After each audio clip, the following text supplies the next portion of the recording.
Sir দেখতে পেলাম দুজন বাংলাদেশি নাগরিককে আপনারা আটক করেছেন। কোথা থেকে আটক করেছেন বাবু, কিভাবে উঠে আসলো এই সাফল্য আপনাদের? গতকালকে আমাদের নাইট রাউন্ডে ডিউটি ছিলেন আমাদের এএসআই ডিএম সাকমান আমাদের, এবং আমাদের একটা পেট্রোলিং পার্টি ছিল, এসপি ছিল, সঙ্গে টিএসআর ছিল সেখানে। এটা হলো আলী হোসেন ছিলেন এসপি। তারা যখন পেট্রোলিং ডিউটি করছিল ওই চাইটুলগাঁও এরিয়া, তখন তারা রাস্তার মধ্যে আলী হোসেনের সঙ্গে যারা টিএসআর ছিল, আলী হোসেন সহ তারা দেখতে পায় দুটি মহিলা মানে সন্দেহজনকভাবে ঘোরাফেরা করছে ওই এলাকাতে। তখন তারা এগিয়ে এসে তাদেরকে জিজ্ঞাসাবাদ করে। তখন তাদের কাছ থেকে তারা জানতে পারে তারা নাকি বাংলাদেশ থেকে এসেছে, রাস্তা হারিয়ে ফেলেছে, তারা কাজের জন্য এসেছিল।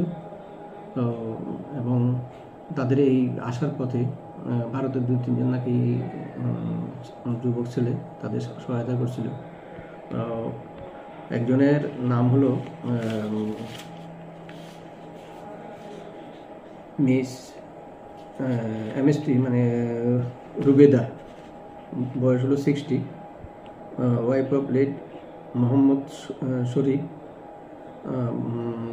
এলএস নাম আছে একটা মুসুবি, আর হলো ভিলেজ হলো শিকদারপাড়া, পিএস নিরা, বাংলাদেশ। আর সাথে একজন ছিল অপ্রাপ্তবয়স্ক মেয়ে। তো তারা দুজনে তখন তাদের ভালো করে জিজ্ঞাসাবাদ করে জানতে পারে তাদের কাছে কোনো বৈধ কাগজপত্র ইন্ডিয়া প্রবেশের নেই বা পাসপোর্টও নাই তাদের কাছে। তখন সে নাইট পার্টি, যে আমাদের নাইট রাউন্ড ডিউটি ছিল, মোবাইল ডিএম চাকমা মহোদয়কে ডাকছে যে আমার মনে ঘটনা। তখন উনি সেখানে গেছেন, গিয়ে দেখতে পান তারা দুইজন মহিলা। তখন তাদের আবার জিজ্ঞাসাবাদ শুরু করে, জিজ্ঞাসাবাদে তারা জানতে পারে জানি যে তারা বাংলাদেশি এবং তারা কাজের সন্ধানে অবৈধভাবে মানে ভারতে প্রবেশ করছে। ভারতে প্রবেশে কাজে সহায়তা করছে ভারতের নাকি 2-3 যুবক, তারা সহায়তা করছে। তখন তাদের কাছে কোনো বৈধ কাগজ আছে কিনা বা পাসপোর্ট আছে কিনা জিজ্ঞাসাবাদ করলে তারা জানায় তাদের কাছে কোনো বৈধ কাগজ নাই, তারা অবৈধ পথে প্রবেশ করেছে।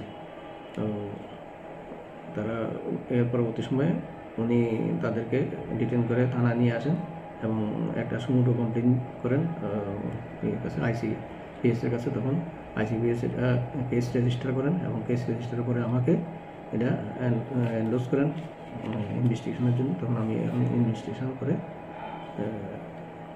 আন্ডার ইনভেস্টিগেশন আছে, তাদের কোর্টে ফরওয়ার্ডেড করা হয়েছে। আজকে কোর্টে ফরওয়ার্ড করা হয়েছে? হ্যাঁ, আজকে কোর্টে ফরওয়ার্ড করা হয়েছে।